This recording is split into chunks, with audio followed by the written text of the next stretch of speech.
کہ کسی چیز کو، کسی حکم کو، اللہ تعالیٰ کی تعلیمات کو، رسول کے احکامات کو نہ صرف سننا بلکہ اس کو اندر آپ محسوس کرنا، اس کو دل سے تسلیم کرنا، سن کے ہمیں پتہ چلے کہ ہاں یہ سچ ہے، یہ حق ہے، اس چیز کو بھی سماعت کے معنی میں لیا جاتا ہے، اور قرآن میں کئی جگہوں پہ اس طرح کے الفاظ آتے ہیں۔ وَأَنْتُمْ تَسْمَعُونَ، اور تم سنتے ہو، وَلَا تَكُونُوا، وا اور لا نہیں، تکونو تم ہو جانا، تم بن جانا، کالذین ان لوگوں کی طرح، الذین ہوتا ہے لوگ، اور یہاں پہ ہے کالذین جب کسی کے ساتھ اس میچ کیا جاتا ہے، کسی کی مثال دی جاتی ہے، کالذین ان لوگوں کی طرح، قالو جو کہتے ہیں، سمعنا، یہ دیکھیں سمع پھر سین میم اور عین، سمع سماعت سے سننا، اور نون الف نا ہے، نون الف نا ہم کے لیے آتا ہے، وی ہم، سمعنا ہم نے سن لیا، ان لوگوں کی طرح نہ ہو جانا جو کہتے ہیں سمعنا ہم نے سن لیا، وہم جبکہ وہ لا یسمعون نہیں سنتے۔ اب یہ وہ سماعت کا مفہوم جو میں نے آپ کو یہاں بتایا ہے نا، سماعت ایک ہوتا ہے ظاہری سننا، جو ہم کسی بھی قسم کی آواز کو سنتے ہیں، آواز کو، بیل کی آواز سن لی یا کسی بھی طرح کی۔ ایک سماعت ہوتی ہے کہ حق اور سچ بات کو سننا، سن کر اس کو دل اور دماغ سے یقین رکھنا، ایمان رکھنا اور اس پر عمل کرنا۔ تو کچھ لوگ ایسے تھے، یہ کون لوگ تھے؟ جو کفار تھے، جو منافقین تھے، جو قرآن کی تعلیمات کو سنتے تھے اور قرآن کی تعلیمات سنتے تھے، حضور صلی اللہ علیہ وسلم کی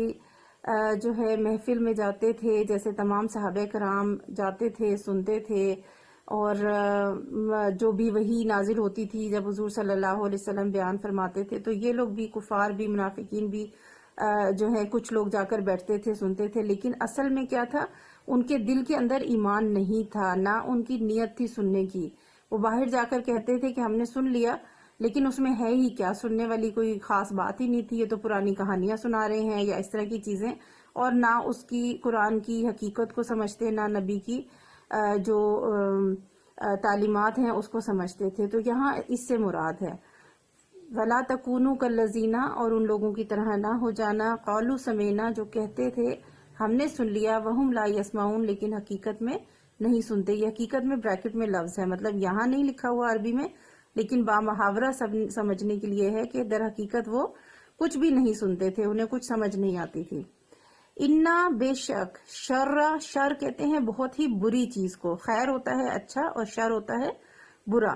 شر کہتے ہیں برے کو۔ الدواب، دواب ہے 4 پاؤں والے جانور، شرت دواب یعنی جانوروں میں بھی بدترین، عند اللہ اللہ کے نزدیک، یعنی یہ لوگ جو کہتے ہیں ہم نے سن لیا، جو بیٹھتے ہیں تعلیم حاصل کرتے ہیں، جو وحی کے بارے میں وحی آتی تھی اور حضور صلی اللہ علیہ وسلم بیان فرماتے تھے وہ سنتے تھے، اور باہر جا کر جب لوگوں میں کھڑے ہوتے تھے تو جا کے کہتے تھے ہم نے سنا، لیکن یہ تو کوئی خاص بات تھی ہی نہیں، یہ تو کہانیاں ہیں یا اس طرح سے چیزیں۔ ان کے بارے میں اللہ تعالیٰ نے کیا فرمایا؟ انا شر الدواب عند اللہ، اللہ کے نزدیک جانوروں میں بھی بدترین جانور ہیں یہ، سم گونگے، سم بہرے، اور بکمن گونگے اور بہرے ہیں، یعنی ایسے جانور، وہ جانور جو بالکل جانوروں کے بارے میں آپ کو معلوم ہے کہ وہ اپنی ایک ان کی خوبی ہے، بس وہ دنیا میں موجود ہیں، کچھ جانور درندے ہیں، کچھ ویسے چوپائے ہیں، کچھ گائے بکریاں ہیں، لیکن ان کا کیا ہے کہ وہ اگر وہ سنتے بھی ہیں تو معمولی سا ان کا اپنی جو محسوسات ہیں وہ، اور بولنے کی صلاحیت ان میں نہیں ہے، تو وہ بدترین جانوروں سے بھی بدتر ہیں، گونگے اور بہرے۔ جیسے جانوروں کو کچھ سنائی نہیں دیتا، جیسے کہا جاتا ہے بھینس کے آگے بین بجاتے رہو، اسے کوئی فرق نہیں پتہ چلتا، یہ مثال ہے دی جاتی ہے جانور کے آگے کہ مطلب اس کی کیا صلاحیت ہے، اس کے اندر نہ سننے کی صلاحیت ہے، نہ محسوس کرنے کی صلاحیت ہے، تو آپ کچھ بھی کرتے رہیں اس کو کچھ نہیں پتا چلے گا۔ تو اسی طریقے سے یہ جانوروں سے بدتر گونگے اور بہرے ہیں۔ الذین، وہ لوگ جو لا یعقلون، عقل نہیں رکھتے۔ یہاں پہ دیکھیں عین، قاف اور لام، حروف کی پہچان کریں گے تو آپ کو پتہ چلے گا، اور یا ہوتا ہے وہ کے لیے،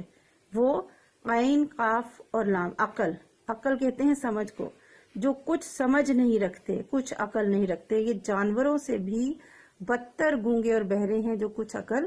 نہیں رکھتے. گونگے اور بہرے, اب یہاں پہ کیا ہے, جانوروں کے بھی کان ہوتے ہیں, جانوروں کے منہ میں بھی زبان ہوتی ہے, لیکن نہ ان کی سننے کی صلاحیت ہوتی ہے, نہ ان کی بولنے کی صلاحیت ہوتی ہے. اپنی ہی جو زبان وہ بولتے ہیں, ادروائز وہ نہ کسی کو سن سکتے ہیں, نہ کسی کو کچھ بیان کر سکتے ہیں. سو یہاں پر سماعت کے مفہوم کو ذہن میں رکھ کے کرنا ہے کہ سننا ایسا نہیں کہ انسانوں کے کان بہرے ہیں, نہیں, سن سکتے ہیں وہ, لیکن حقیقت کو نہیں سمجھتے, ایمان نہیں لاتے. ٹھیک ہو گیا جی, یہاں تک آیت آپ کو سمجھ آ گئی ہے. 2 آیتیں ہی پڑھاؤں گی, آپ اچھے طریقے سے ان کے ترجمے تیار کریں, میننگز کو سمجھ کے کریں. انشاءاللہ نیکسٹ آیات جو ہیں وہ اگلے لیسن میں کریں گے. تب تک کے لیے اللہ حافظ.